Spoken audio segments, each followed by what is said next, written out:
Exeter University has placed a trigger warning on Mark Twain's classic novel, The Adventures of Huckleberry Finn.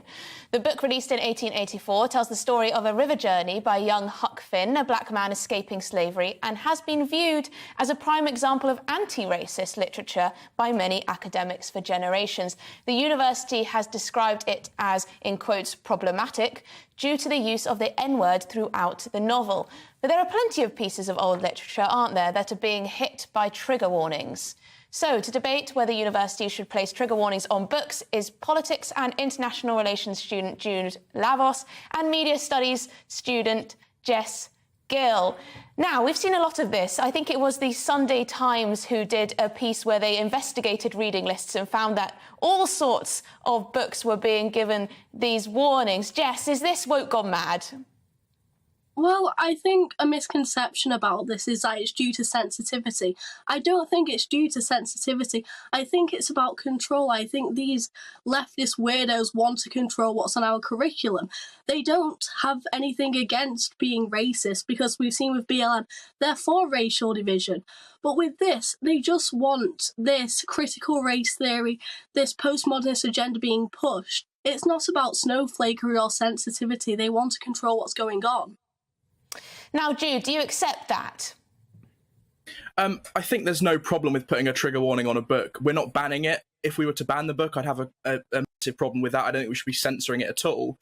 But pre-warning people about the contents inside is perfectly fine. We do it with music videos, we do it with TV, we do it with films. Jude, do you not think that's a bit... blurbs. It's a bit infantilising, is it not? I mean, Jude, if you saw the N-word in a book, it wouldn't make you start saying it out loud, would it? And I'm sure black friends of yours can cope with reading that in a historical, from a historical perspective.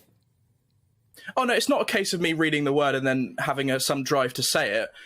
It would be the fact that we want to be, you know, as best informed as we can be when we enjoy media. I want people to get the full facts of what they're about to read, what they're about to consume. And I think a trigger warning that says, you know, this is an anti-racist book, however, it does use some language that we wouldn't use anymore. There's nothing inherently wrong with that. All it does is inform people and give them a better ability to make a choice on whether they want to read it, and gives them the full facts before they do so.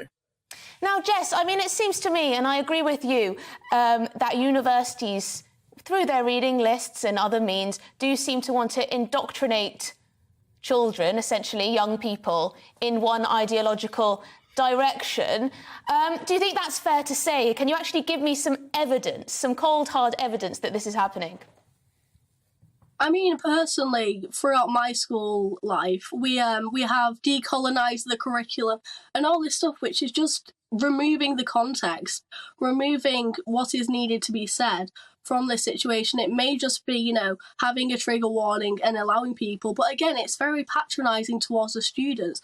And I think the key aspects of this, of these pieces of literature, life isn't nice. And we need to prepare for that. As someone who has PTSD, who needs trigger warnings with certain things, I think it's quite insensitive.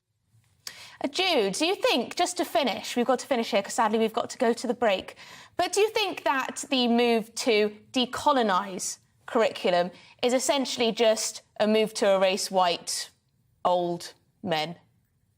No, I think we should teach the curriculum in its full details and tell everyone the full facts.